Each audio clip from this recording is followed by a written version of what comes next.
शंकराचार्य जी है अभिमुक्तानंद जी, उनका एक बयान आया है। उन्होंने गौ माता का हवाला देते हुए कहा है कि धारा 370 वहाँ पर वापस लागू होना चाहिए। वे शंकराचार्य ही नहीं है, उनका शंकराचार्य का पक्ष जो है भी कोर्ट में विवादित है। दूसरी बात, वे भारतीय संविधान का एक अक्षर नहीं जानते। 370 धारा अब कभी नहीं आएगी। रामभद्राचार्य जी और अभिमुक्तेश्वरानंद जी दोनों के बीच में धारा 370 को लेकर विवाद छिड़ गया है। अभिमुक्तेश्वरानंद जी का कहना है कि जम्मू कश्मीर पर वापस से धारा 370 लागू होना चाहिए। हम ये कह सकते हैं कि ये जो बयान है वो देश के विरोध में है, हिंदुओं के विरोध में है। वहीं पर रामभद्राचार्य जी ने बोला है कि अभिमुक्तेश्वरानंद जी को संविधान का एक भी अक्षर नहीं आता है।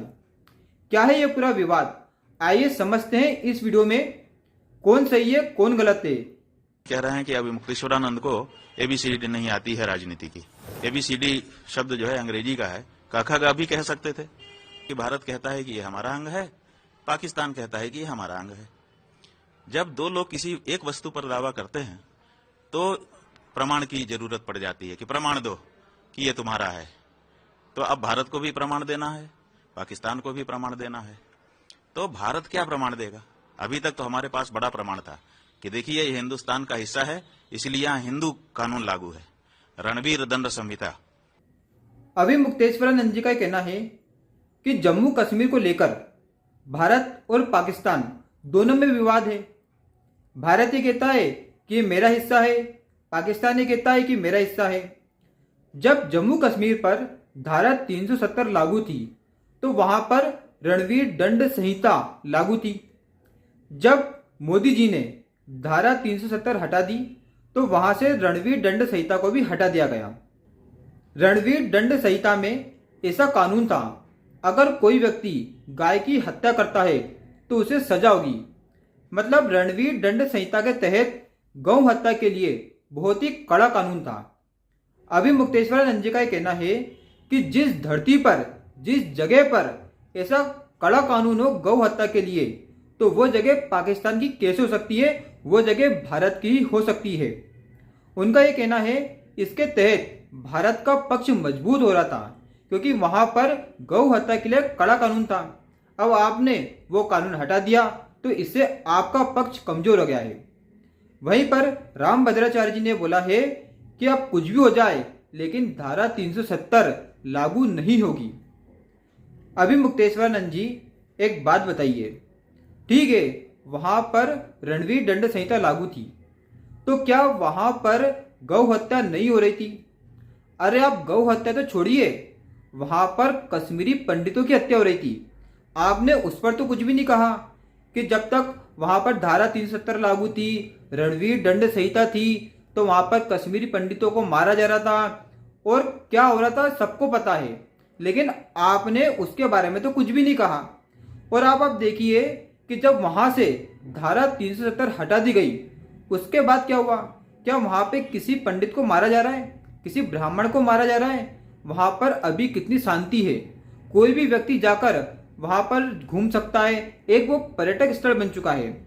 लेकिन जब तक वहां पर धारा 370 थी तो वहां पर कोई भी घूमने के लिए नहीं जा सकता था। रणवीर दंड संहिता सिर्फ जम्मू कश्मीर पर लागू थी और जब तक वहां पर धारा 370 थी तो जम्मू कश्मीर का अपना एक अलग ध्वज था, उसका एक अलग कानून था, वहां पर भारतीय संविधान लागू ही नहीं होता था। अब आप सोचिए, जो हिस्सा भारत का है, भारत कहता है कि मेरा हिस्सा है, अगर वहां पे भारतीय संविधान ही लागू नहीं हो रहा है तो आप कैसे कह सकते हैं कि आपका हिस्सा है? आज वहां पर भारतीय संविधान लागू हो रहा है तो भारत का पक्ष मजबूत हुआ है कि वो भारत का हिस्सा है। आप कैसी मूर्खतापूर्ण बात कर रहे हैं कि रणवीर दंड संहिता से भारत का पक्ष मजबूत था?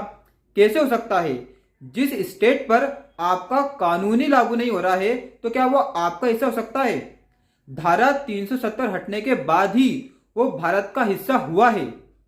अब आप सोचिए कि हमारे शंकराचार्य जी जिन्हें हम भगवान शंकर के बराबर मानते हैं, उनको संविधान का कुछ भी नहीं आता है। रामभद्राचार्य जी ने सही कहा है कि शंकराचार्य को संविधान का एक भी अक्षर नहीं आता। अगर उनको ये पता होता तो वो ऐसा बयान ही नहीं देते। उनको ऐसा लगता है कि रणवीर दंड संहिता हट गई तो भारत का पक्ष कमजोर हुआ है। नहीं, शंकराचार्य जी, धारा 370 के हटने के बाद भारत का पक्ष मजबूत हुआ है। आज वहां पर भारत का तिरंगा, भारत का ध्वज लहराता है। आज वहां पर भारतीय संविधान लागू होता है। जो भारत के कानून है वो वहां पर लागू होते हैं। लेकिन जब धारा 370 थी तो वहां पर भारत के कानून लागू नहीं होते थे।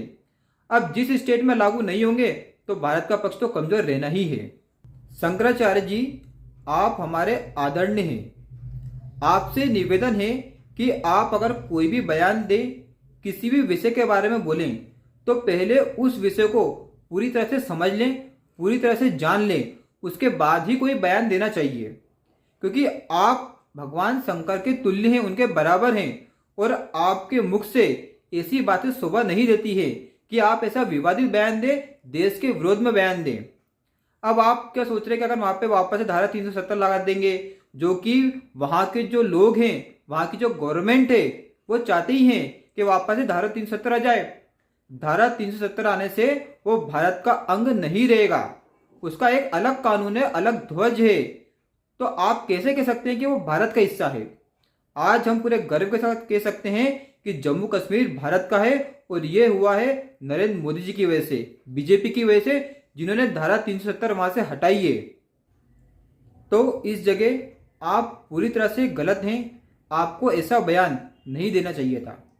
अगर आपको वीडियो अच्छा लगा हो तो वीडियो को लाइक कीजिए, चैनल को सब्सक्राइब कीजिए। जय श्री राम, राधे राधे।